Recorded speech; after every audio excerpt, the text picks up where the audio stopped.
पाकिस्तान भी जानता था कि हमला होगा, एयर स्ट्राइक पहले हो चुका था। से एक माहौल टेंशन का था, प्रेशर का था। प्रधानमंत्री जी ने कहा कि हम घुस के मारेंगे और मिट्टी में मिलाएंगे आतंकवादी के ठिकानों को। That unfortunate day on 22nd of April, जब पहलगाम में 26 लोगों का नृशंस हत्या कर दिया गया था आतंकवादियों द्वारा। वह आतंकवादी जो पाकिस्तान से आए थे, वह आतंकवादी जो पाकिस्तान द्वारा प्रशिक्षित किए गए थे, आतंकवादियों द्वारा प्रशिक्षित किए गए थे। उनमें 25 भारतीय थे और एक नेपाली नागरिक था। प्रधानमंत्री श्री नरेंद्र मोदी उस समय विदेश दौरे में थे, सऊदी अरब में थे। प्रधानमंत्री नरेंद्र मोदी तुरंत भारत लौट के आते हैं और उन्होंने जनता की बात को सुना। जनता ने उस समय एक मांग रखी कि आतंकवाद के ऊपर हमला हो, हमें बदला लेना है पहलगाम के इस आतंकवादी हमले का। प्रधानमंत्री ने बिहार की भूमि से ऐलान किया और ये वादा किया कि मैं वादा करता हूं कि जो आपकी इच्छा है कि आतंकवाद के खिलाफ हमला होगा, हम पहलगाम के इस आतंकवादी हमले का बदला लेंगे। We will avenge the death of 26 people. प्रधानमंत्री ने कहा यह जो बदला होगा, यह आतंकवादियों के कल्पना से बाहर का बदला होगा, और जो बदला हुआ वो आतंकवादियों के कल्पना के बाहर का बदला था।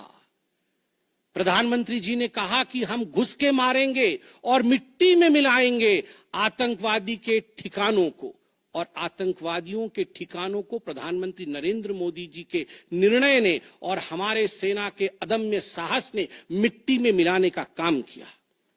यह वादा प्रधानमंत्री नरेंद्र मोदी जी का था।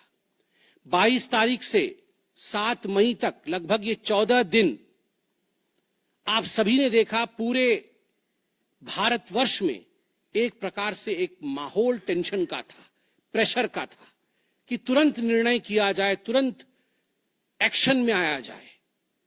बहुत सूझबूझ के साथ, सोच समझ करके, स्ट्रैटेजी के साथ। पाकिस्तान भी जानता था कि हमला होगा, एयर स्ट्राइक पहले हो चुका था। किस प्रकार सर्जिकल स्ट्राइक पहले हो चुकी थी। पाकिस्तान पूरी तरह जानता था कि इस बार भी छोड़ा नहीं जाएगा, मगर उसके बावजूद पाकिस्तान इतना दिमाग लगाने के पश्चात वह डेट नहीं जान पाया जिस दिन यह हमला होना था। 22 तारीख से 7 तारीख के बीच में कुछ नॉन मिलिट्री एक्शंस जिन्होंने पाकिस्तान को कमजोर किया, वह प्रधानमंत्री नरेंद्र मोदी जी ने और भारत की सरकार ने लिया।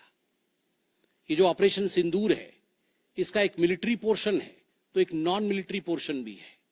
और नॉन मिलिट्री पोर्शन में सबसे बड़ी बात, इंडस वाटर ट्रीटी, जो सिंधु नदी समझौता 1960 का था, उसे स्थगित किया गया, अबेयंस में रखा गया।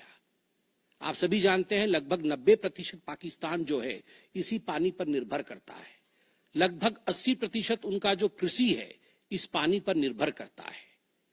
इस पानी को यदि रोक दिया जाए तो पाकिस्तान की 1/4 जीडीपी गिर जाती है। इस पाकिस्तान को अगर इस पानी से वंचित रखा जाए तो पाकिस्तान के हालात वैसे होंगे कि उनकी जीडीपी लुढ़केगी, कृषि लुढ़केगा।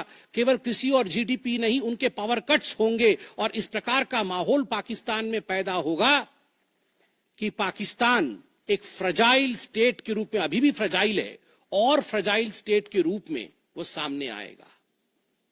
झेलम और चनाब अब संपूर्ण रूप से भारत सरकार के अधिकार में है, अधिकार क्षेत्र में है।